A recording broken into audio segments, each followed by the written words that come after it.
Olá, alunos e seguidores aí do canal do YouTube Estúdio Aulas e também na nossa fanpage aí Estúdio Aulas. Hoje venho aqui apresentar um programa especial aqui de informática. Nós vamos falar das questões polêmicas, né? Aquelas questões que realmente geram dúvidas para os alunos, que geram recursos. E hoje trouxe aqui o meu amigo Erion Monteiro, professor também de informática e que tem uma grande experiência aí na área de concurso. Nós temos aí o Erion com 24 anos, né, ministrando informática, e para concurso ele já tem aí 9 anos aí falando para os alunos aquelas dicas mais importantes aí para a sua prova, não é isso? E também o professor, ele é formado em bacharel de sistema de informação, tá bom? Especializado em análise de projeto de sistemas. Seja bem-vindo, Erion Monteiro. Obrigado, Léo. Beleza, pura? Beleza. Ele ministra a mesma matéria que eu e nós vamos comentar aqui algumas questões polêmicas, né, que podem fazer diferença também na sua prova quando vocês forem analisar algumas questões, tá bom? E aí nós vamos falar da primeira questão aí que envolve o CESP, tá bom? Então vamos lá. Veja aquela questão ali, ó. CESP PM Alagoas 2012. Dá uma lida aí, Erion. Entre os exemplos de aplicações em nuvem, inclui-se os serviços de e-mail e compartilhamento de arquivos, que mediante essa aplicação são totalmente protegidos contra possíveis acessos indevidos. Corta para nós aqui, vamos lá. A questão, gente, fala sobre computação em nuvem. E o Erion vai explicar um pouquinho sobre essa questão e depois nós vamos mostrar logo após uma questão muito parecida do CESP, em que o gabarito é divergente se for analisar o ponto teórico da própria questão anterior, tá bom? Fala aí, Erion. Bom, vamos lá, vamos falar um pouquinho sobre a nuvem. Ali ele diz, entre os exemplos de aplicação em nuvem, inclui-se os serviços de e-mail e compartilhamento de arquivos. Bom, vou nem subir para o quadro agora, então só para a gente entender primeiro. Quando nós falamos em computação em nuvem, sempre nós vamos falar de recursos que são disponibilizados na internet sem necessidade de instalação na máquina do usuário. Então, um dos recursos mais antigos que existe da computação em nuvem é exatamente o serviço de e-mail. O serviço de e-mail em nuvem ele surgiu em 1995 com o Hotmail. Antes disso, os e-mails tinham que ser configurados a partir de programas instalados na máquina do usuário. Então, na questão ele diz, inclui serviço de e-mail e compartilhamento de arquivos, que mediante essa aplicação são totalmente protegidos contra os possíveis acessos indevidos. Ora, nós sabemos que o e-mail, o serviço de e-mail é um dos serviços que mais sofrem ataques, então não dá para dizer pelo simples fato de estar na nuvem, então que vai estar totalmente protegido, que os dados vão estar seguros, imune a qualquer tipo de ataque. Então, já na outra questão, uma questão um pouco mais polêmica do que essa, porque essa aqui a banca deu o gabarito como errado, porque ele diz o quê? Que são totalmente protegidos contra possíveis acessos indevidos. Nós sabemos que não são protegidos porque são vítimas, sim, dos ataques. Seja esse serviço na nuvem ou seja esse serviço mesmo na máquina do usuário, né? Então vale destacar o seguinte, a banca, ela considerou essa questão aí errada, errada não, é certa, não, errada, né? Errada. Foi mal. Porque falou são totalmente protegidos, né? Então ela considerou errado, porque não são totalmente protegidos. Então a banca realmente foi coerente com essa questão. O problema é que muitas questões de informática, a banca dá um gabarito em uma questão como essa e numa outra muito parecida ela dá um gabarito divergente. Quer ver? Vamos ver essa outra questão. Olha lá, o armazenamento em nuvem ou disco virtual possibilita o armazenamento e o compartilhamento de arquivos e pastas de modo seguro. Até aí tudo bem. Ou seja, sem que o usuário corra o risco de perder os dados. Ou seja, perceberam? A questão é muito parecida, toca no mesmo assunto da questão anterior. E essa questão aí, ó, essa questão da computação em nuvem, ele considerou essa questão, quando ele fala sem que o usuário corra o risco de perder os dados, estaria incorreta também, mas a questão considerou correta. A banca considerou correta. Então, se você analisar, essa questão, ela não está correta, porque há o risco de perder os dados. Imagine alguém invadindo esse serviço de armazenamento de dados. Ele pode apagar dados, o próprio sistema de hardware, toda a parte de hardware, pode sofrer dano, né? Danificar. Então, o Erion vai explicar um pouquinho mais sobre essa questão aí.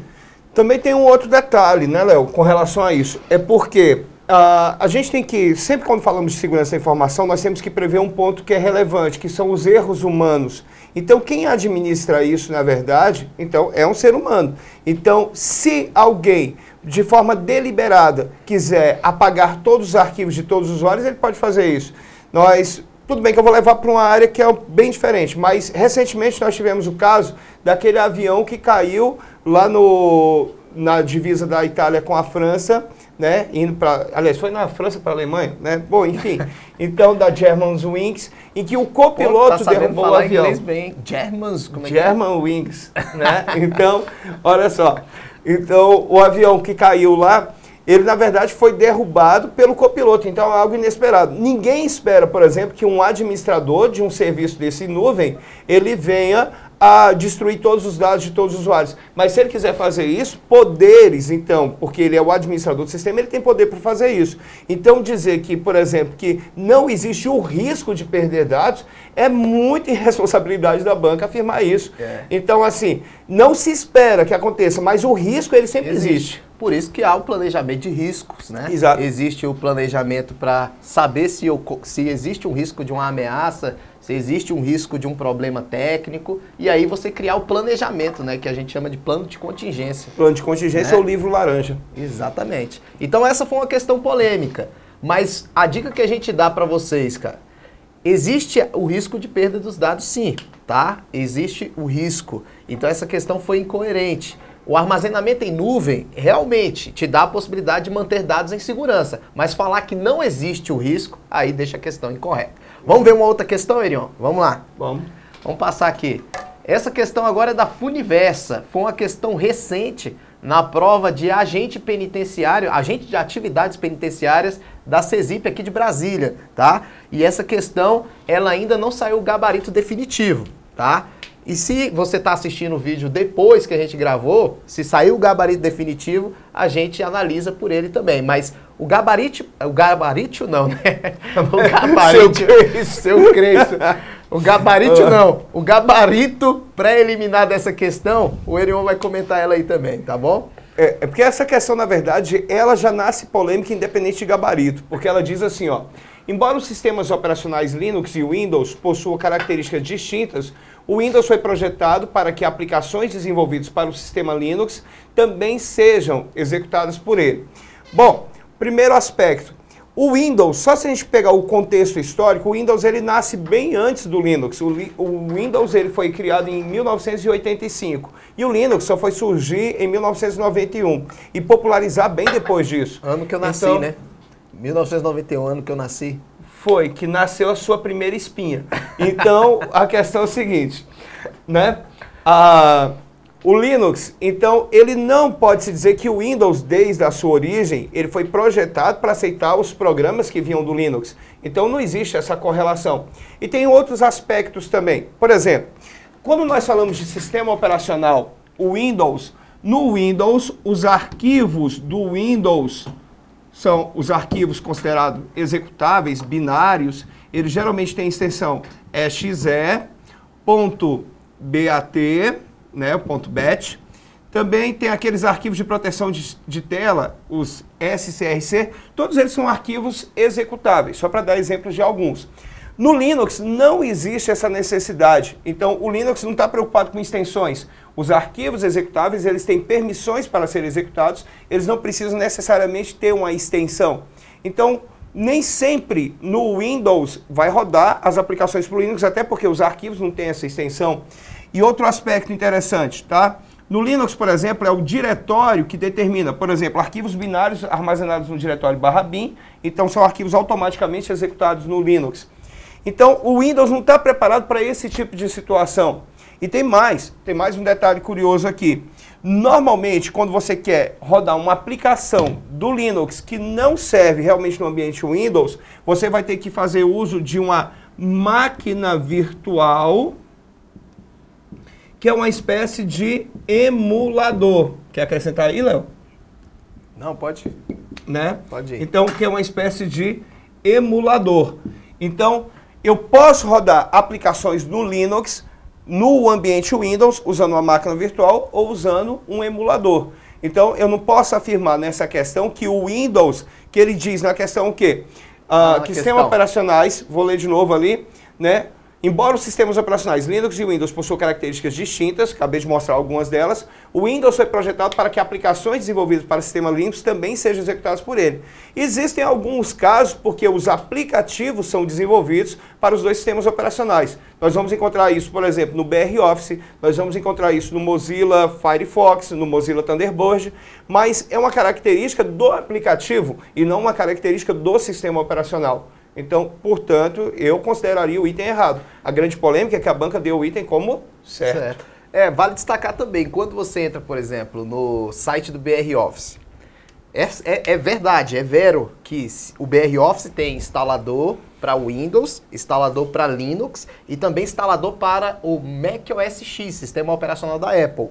Mas se você analisar, se você entrar lá no site do BROffice, você vai ver que é um instalador diferente para cada ambiente operacional. Exatamente por causa da incompatibilidade aqui na execução desses arquivos. São duas plataformas distintas, gente. Isso é verdade. Outra coisa que a gente pode até comentar aqui é que muitas pessoas falam assim, instala Linux no computador, o teu computador não vai pegar vírus, né? Essa história de que não existe vírus para Linux é errado. Existe vírus para Linux, só que a maioria dos vírus são desenvolvidos com o objetivo de atacar o Windows, de atacar a maior quantidade de usuários, e eles criam exatamente no ambiente, né, que é favorável ao Windows na execução dos programas. Arquivos EXE, arquivos BATS, arquivos SCR. E aí esses arquivos não vão rodar no Linux, no ambiente que o Erion aqui explicou. Tudo bem? Então, a gente tem mais uma dica importante aqui no programa, né? Se na prova falar que o Linux é imune a vírus, é uma questão incorreta, tá? É uma questão incorreta. Mas, voltando lá na questão da Funiversa, então, a Funiversa considerou no gabarito preliminar o que nesse gabarito preliminar? Considerou? O item certo. O item certo. E aí a gente fez recursos, né? Fizemos recursos aí e vamos pedir exatamente a alteração do gabarito para errado e, se possível, se não tiver essa possibilidade, anular a questão, porque dá a entender outras coisas, tudo bem? Então, vamos ver mais questões aí. Vamos lá? Continuando com a polêmica, então. Polêmica. Olha lá. Essa aí o Erion vai explicar. Essa questão está dizendo o seguinte. O navegador Internet Explorer não pode ser executado no ambiente, executado no sistema operacional Linux, visto ter sido criado exclusivamente para ser executado no ambiente Windows. Bom, eu gosto muito de pegar essa questão do aspecto histórico. O que acontece? Quando nós falamos de sistema operacional Internet Explorer, o Internet Explorer, hoje a Microsoft inclusive já esgotou o Internet Explorer, não vai estar mais presente no Windows 10, então agora vai estar com o nome de Sparta, então vai ser a nova versão do sistema operacional Internet Explorer. Então, o que acontece? Mas o Internet Explorer, ao longo da história, ele foi desenvolvido para sistemas operacionais Windows, e quando surgiu a versão do Internet Explorer 5.5, só essa versão, ele era para o Windows e também para macOS, então da Apple. Então, só essa versão 5.5, nenhuma outra versão foi desenvolvida para outro sistema operacional. Ok, existe a possibilidade de instalar o Internet Explorer no Linux? Existe a possibilidade de instalar qualquer programa desenvolvido. Volta naquela definição da máquina virtual, né? Mas aí, aqui na verdade, é porque eles brincam um pouquinho com esse nome aqui. Existe o Wine. Eu costumo até brincar que o Wine você pode entender como o Windows Emulator. Ou seja, emulador do Windows. Então é interessante você ter como uma definição assim, porque é um mnemônico, na verdade. Eles até brincam, esse aqui é o nome recursivo que eles dizem que Wine is not emulator. Então não é um emulador, mas no fundo é. Então o que é isso aqui na verdade? Ele é um emulador que permite instalar aonde? Permite instalar no Linux. Aplicativos, né? Isso. Aplicativos do Windows. Originais do Windows. Originais do... Que palavra foi essa aqui, cara? Origais. Origais, que é isso? Japonês, né? É origami. Então, originais... Ainda bem que não tem professor de português aqui. Né? Originais só informática. Do Windows. Informática vocês têm que relevar, né? Porque a gente aprende a parte técnica de informática e tem que deixar um pouco o português de lado, senão... até porque é quase tudo baseado em inglês. Então, vamos lá. Então, olha só. O Wine é um programa que permite instalar no Linux aplicativos originais do Windows. Então, por exemplo, se você quiser instalar o Microsoft Office, o Internet Explorer, você pode instalar usando esse aplicativo. Ah, professor, então não tem polêmica na questão, porque afinal de contas a questão está falando que o navegador Internet Explorer não pode ser executado no sistema operacional Linux, mas você está dizendo que pode, visto ter sido criado exclusivamente para ser executado no ambiente Windows. Veja bem, pode ser instalado? Pode, mas usando esse programa. A polêmica ela está em outro aspecto. No começo da prova, antes de você responder qualquer questão do concurso, muitas vezes antes do próprio texto, normalmente as provas vêm com um texto em português no começo, está escrito assim no enunciado. Considere para as questões de noções de informática que todos os programas estão na sua configuração padrão e não existe restrição de acesso. Ora, então se ele está na configuração padrão, o Linux, por padrão, não vem com esse programa, não vem com o Wine. Então como é que eu posso dizer que na instalação padrão eu vou lá e executo o sistema operacional? E tem mais. Essa versão que foi apresentada aí, que tem a figurinha, então essa versão é a versão Internet Explorer 8. Então o Internet Explorer 8, ele não foi desenvolvido para outro sistema operacional. O único que foi desenvolvido para outro sistema operacional foi esse aqui, o 5.5.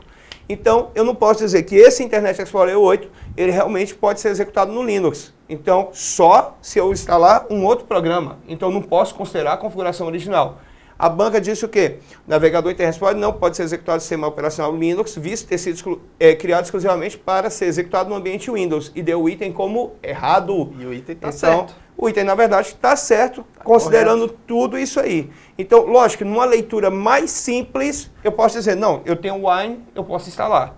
Ok? Só que é muita simplicidade. Se você estudou para valer, estudou com o Léo, estudou comigo, né? Então, você estudou, se preparou para uma prova, chega lá, o examinador sabe menos que você. É triste. Exatamente, é complicado. Né? Saber muito, às vezes, complica um pouco, né? Tanto é que a gente pega muito aluno da área de TI, né? Que vai assistir nossas aulas, da mesma área da gente, da área de tecnologia da informação, o pessoal formado mesmo.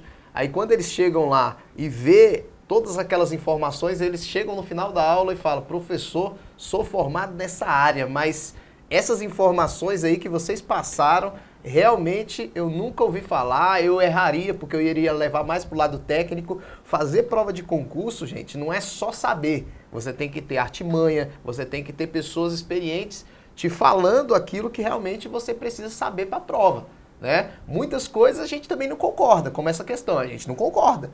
Mas, bom, a questão que o examinador, né, elaborou dessa maneira, então a gente tem que respeitar, mas não concordar também, não é isso?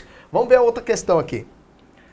Nós temos uma questão aqui também de escrivão da Polícia Federal, 2013, questão do CESP também, o Erion vai comentar essa questão. Antes de falar da questão, eu vou colocar uma explicação básica a respeito do tema que fala da questão, que é a política de mesa limpa e tela limpa. Na política de mesa limpa e tela limpa, nós podemos dizer que são políticas de segurança. O que são políticas de segurança? Se você chegar na tua prova, você tem que lembrar que políticas de segurança são recomendações de boas práticas, né? Aquelas recomendações técnicas para aquelas pessoas leigas que trabalham na organização, né? São recomendações de boas práticas que vão trazer a segurança para a organização em relação às informações.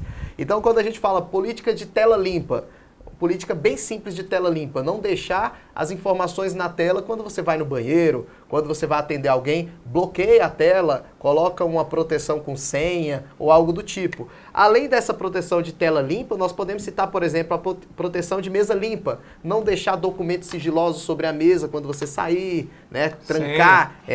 Trancar, né, na gaveta com chave quando você for sair, a senha, você não escreve a senha no papel e deixa lá em cima. Então, são políticas simples, porém existem outras políticas mais complexas que, por exemplo, caiu numa questão dessa aí, beleza? O Erion vai comentar a questão e vai falar alguma coisa a respeito de política de mesa limpa e tela limpa.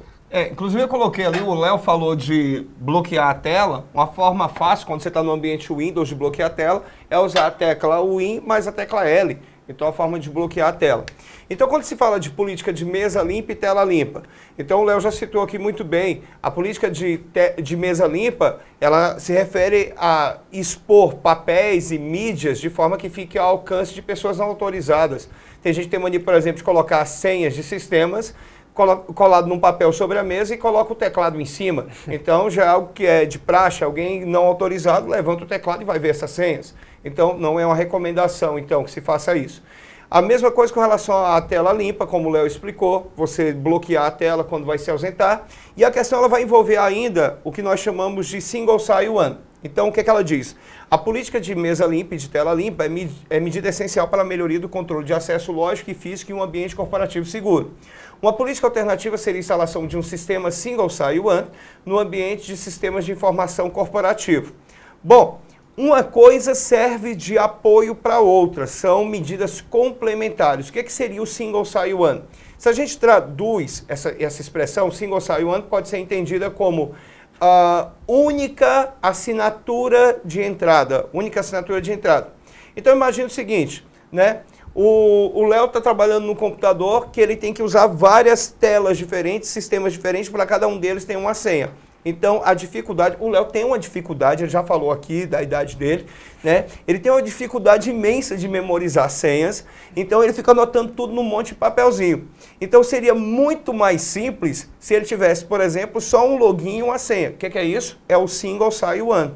Então, de uma certa forma, as pessoas vão dizer, peraí, o tal do single sign-on, então ele vai substituir sim, ele vai evitar que eu colhe aquele bando de papel ali sobre a mesa, e aí eu fico memorizando só uma senha.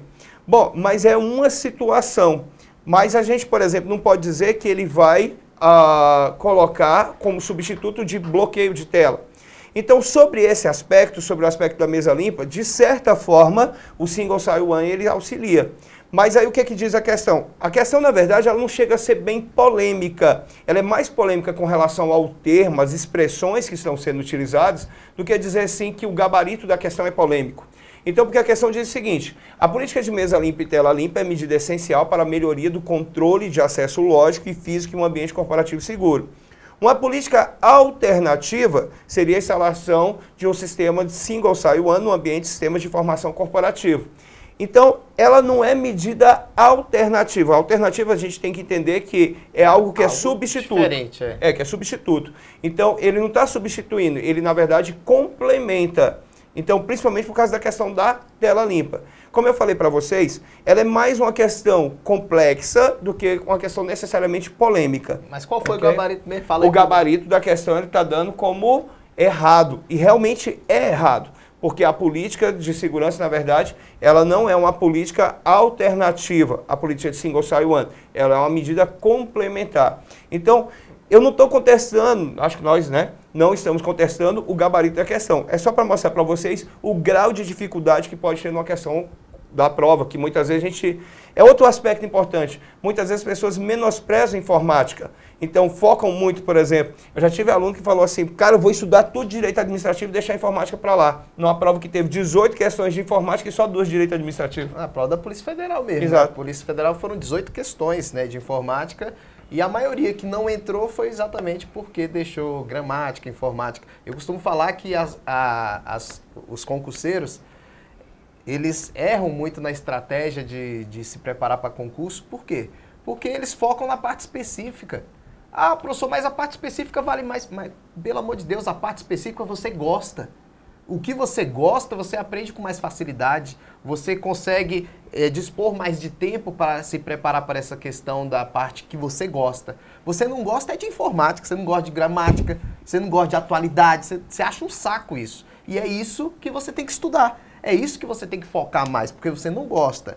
A parte específica do concurso, naturalmente, é a parte que tu é formado, é a parte que você tem mais conhecimento. Então aí você vai e foca na parte específica. Tá errado. Você tem que focar na parte básica e a específica logo complementar. Porque a específica você gosta, tudo bem? Então fica uma dica aí. Mas vamos voltar às nossas questões polêmicas, que tem mais questão aqui. Vamos lá. Olha lá. Essa eu quero fazer com vocês e explicar e pedir algumas opiniões do Erion. Vamos lá. É uma questão da Anatel. Essa foi vamos dizer assim, eu considero essa questão a mais divergente de todas, em relação à outra do CESP que eu vou comentar também. Veja ali, o sistema operacional Linux é considerado um software livre. Até aí tá certo, o Linux é um software livre, o que significa que não é propriedade exclusiva de nenhuma empresa e que a seu usuário é assegurada a liberdade de usá-lo, manipulá-lo e redistribuí-lo ilimitadamente e sem restrições. Vamos lá. Antes de falar o gabarito dessa questão, tá? Eu vou explicar para vocês rapidinho o que é um software livre.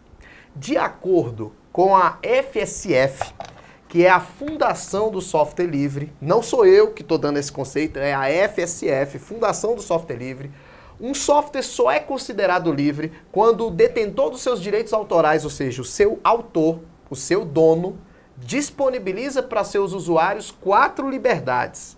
Então, alguns alunos até perguntam, professor, o que é um software livre? É aquele que é gratuito? É aquele que é aberto? Eu não. É aquele que me garante 4 liberdades. As 4 liberdades, gente, são essas, ó. Vamos lá, vamos colocar aqui as 4 liberdades. Nós temos a liberdade de executar o software livremente, ou seja, usar livremente para qualquer finalidade, tá bom? Nós temos a liberdade de estudar o programa. Se estudar o programa e virar um nerd, você tem a liberdade de modificar o programa e a liberdade de distribuir o programa. Essas são as 4 liberdades que um software livre dá ao usuário na hora que ele assina lá o contrato para poder usar o software. Essas 4 liberdades aqui, gente, vale destacar que para estudar e modificar um software é um pré-requisito que o software tenha seu código-fonte, o seu código-fonte aberto. Alguns alunos até perguntam, professor, o que é um código-fonte aberto? Aí eu falo, é um código-fonte disponível. Quando o código está disponível, ele está aberto. Aí você pode estudar ele e se você pegar toda a manha do software, você pode modificar ele e adaptar às suas necessidades. A distribuição de cópia é você poder fazer cópia, instalar o programa no teu vizinho, no teu tio, no teu primo, é poder distribuir esse programa. Tá, como é que eu sei que eu tenho essas liberdades quando eu instalo o Linux? O Linux me dá essas liberdades porque ele é um software livre. Como é que eu sei? Quando eu vou instalar o programa, existe um contrato de licença entre você e o dono do programa. No contrato de licença está explícito isso aqui, que são as liberdades que você tem em relação ao software. Esse contrato de licença do Linux, me dá uma vermelha aí, caneta vermelha. Esse contrato de licença do Linux, ele é chamado de licença GPL. Em algumas provas lá, GNU. Não vou contar a história toda para não demorar. A licença é essa, GPL GNU. Na licença vem explícito essas liberdades. Mas como todo contrato não é feito só de liberdades. Contrato de imóvel é feito só de liberdade? Não. Existem as liberdades e existem as limitações. Como nesse contrato também existe uma limitação. Existe uma cláusula. Cláusula. Aí você, cláusula pétrea? Não. Tem nada a ver com cláusula pétrea. Isso aqui não é constitucional. Olha lá. Cláusula copyleft. A cláusula copyleft, gente, ela exatamente está aqui para restringir, para limitar. Ou seja, você tem essas 4 liberdades, mas você não é dono do programa. Os direitos continuam sendo do dono do programa. E aí essa cláusula está escrita, vamos dizer assim, resumidamente assim. Você tem todas essas liberdades, contando que você não feche o código-fonte do software. Então, você tem todas essas liberdades, mas a regra diz, contando que você não feche o código desse software. Então, é uma liberdade, são 4 liberdades, mas tem limitações. E aí volta lá na questão, ó. Olha na questão. Na questão ele fala, ó, a liberdade de usá-lo, manipulá-lo e redistribuí-lo ilimitadamente. Até aí tudo bem. Agora, sem restrições, tá errado. Aí volta para cá. A banca, o CESP, ele considerou essa questão na prova, no gabarito preliminar, certo. No gabarito preliminar. Eu lembro até hoje que eu estava dando aula para a turma da Anatel. E aí, os alunos, meus alunos todos marcaram errado nessa questão. E até me mandaram um e-mail. Professor, aquilo que tu falou caiu, só que o CESP considerou certo. Aí a gente fez recurso, não só eu, claro, não foi eu que derrubei a questão. Vários professores fizeram recurso. Eu também. E aí a banca, o Erion também fez o recurso. E aí a banca fez o quê? Mudou o gabarito para errado. E a justificativa da banca, olha lá no telão. No telão, tô pensando que estou no presencial. Olha lá. Justificativa da banca, alterado de C para E. Há restrições sim, porque a licença é GPL-GNU, ao contrário do que se afirma o item. Então a banca realmente justificou correto, mudou para errado. Beleza, até aí tudo perfeito, tudo maravilhoso, continuei dando essa questão na sala, os alunos adorando, pô, essa questão é massa e tal. Aí vem a peste da prova do IBAMA, no CESP também, não é isso? E faz uma merda dessa aqui, ó, quer ver? Olha lá, o Erion vai comentar ela, ó. A questão ela fala, o sistema operacional Linux pode ser utilizado, copiado, estudado, modificado e redistribuído sem restrição. Observa que é a mesma questão na prática, está falando a mesma coisa, que o Linux pode ser utilizado, copiado, estudado, modificado e redistribuído sem restrição. Entre as restrições que estão previstas na GPL, só para fazer um adendo aqui do que o Léo explicou, uma das cláusulas que ele diz na copyleft é que, por exemplo, se você modificar o software e quiser redistribuir com essa modificação, na verdade, para ser válido como uma nova distribuição Linux, tem que passar pelo crivo dos mantenedores do Linux. Então, assim, não é sem restrição. Então, existe realmente restrições quando você vai distribuir. Então, a cláusula GPL, ela diz isso. Na própria definição da FSF, ele já diz que é com algumas restrições. Detalhe, a Presidência da República, ela é mantenedora do site www.softwarelivre.gov.br e ela diz exatamente o mesmo que a FSF. Então, a grande polêmica, na prova do IBAMA, o CESP deu o item como certo. Aí já, pronto, vamos de novo com recurso. Agora o CESP vai mudar de novo o gabarito. Não mudou. O CESP não mudou, então o gabarito foi mantido como certo. Então, percebam, é a mesma banca, né? É a mesma banca. Só que a banca agora está dando o gabarito como certo, uma questão que ele já colocou, inclusive, com justificativa de que estava errado, né? Eu não sei como é que o Léo age nessa situação, porque os alunos eles sempre cobram a gente. Fala, e agora, professor? E agora? É mais novo dizer que está certo e o mais antigo dizer que está errado? Eu uso a seguinte política. A definição oficial é aquela que vem da FSF e aquela que vem do governo federal através da Presidência da República e do ITI. Então, essa definição diz o quê? Que é com algumas restrições. Então, falo, olha, continua marcando aquilo que é certo, o que é errado é errado. Uma hora a banca vai aprender a fazer o certo, né? E vamos continuar entrando com recurso. Infelizmente, é polêmica que depende totalmente do examinador. Realmente, essa questão aí, eu fiquei decepcionado, né, com o CESP, porque eu dei aula para o concurso do IBAMA, né? Dei aula online aqui no Estúdio Aulas, dei curso presencial no Espaço Campus, e eu fiz essa questão anterior, essa questão da Anatel, exatamente porque é uma questão que eu vou usar sempre no meu curso, é uma questão muito boa para mostrar como é que a banca cobra. E aí vem a peste da questão do IBAMA para me contrariar. Ou seja, aí eu falei, não, vamos entrar com o recurso que vai cair de novo, não é possível. Parece que fizeram vista grossa, só pode. Aí eu falo a mesma coisa que o Erion, mantenham sempre a informação que há restrições, porque isso está explícito no contrato de licença. E aí você tem que manter aquilo que realmente é certo. E numa próxima questão pode ser que o CESP altere o gabarito de novo, né? Naturalmente a gente fala que são as jurisprudências do CESP, né? Só aquilo que ele entende, que ninguém entende mais. Mas a gente tem que seguir também um pouco o que a banca entende também, então tem que ter um jogo de cintura na hora da prova e também não ficar muito chateado, né? Se você errar só essa, não é isso que vai te tirar, né, do concurso tão sonhado de vocês. Gente, acabamos aqui então, espero que vocês tenham gostado aí das questões polêmicas. Em uma outra oportunidade nós vamos voltar aqui novamente, falar de outras questões que vão aparecendo, né? Caso vocês queiram mandar questões polêmicas que a gente possa comentar, mande no leomatosinf@gmail.com, tá? Vocês podem mandar nesse e-mail pessoal meu mesmo, que a gente vai analisar. Eu vou convidar o professor Erion. Obrigado, né, pela presença aqui no Estúdio Aulas. Para quem não sabe, o Estúdio Aulas está localizado aqui em Brasília, tá bom? Eu sei que tem muitas pessoas aí assistindo de outros estados, mas está aqui em Brasília. O professor também mora aqui em Brasília, dá aula aí por todo o Brasil, mas mora aqui em Brasília também e está conosco aqui no Estúdio Aulas e também no Espaço Campus, cursos presenciais, tá bom? Quer falar alguma coisa, professor? Só quero me despedir, né? E também me colocar à disposição. Quem tiver mais questões polêmicas, então pode entrar em contato também, mandar direto no meu e-mail pessoal, erionmonteiro@gmail.com. Né? Nós vamos debater aqui. Foi um grande prazer estar participando desse programa com vocês. Eu espero que nós tenhamos oportunidade de fazermos mais programas com mais questões, com outros temas também, né? Sugiram temas também para a gente, tá? Um grande abraço. Para finalizar, Quero agradecer toda a equipe aqui do Estúdio Aulas pelo apoio, né, e pela colaboração, e agradecer vocês também por estar, né, com esse tempo aí gasto para assistir um grande programa aqui da gente. Então até o próximo programa, gente. Abraço e estudem mais!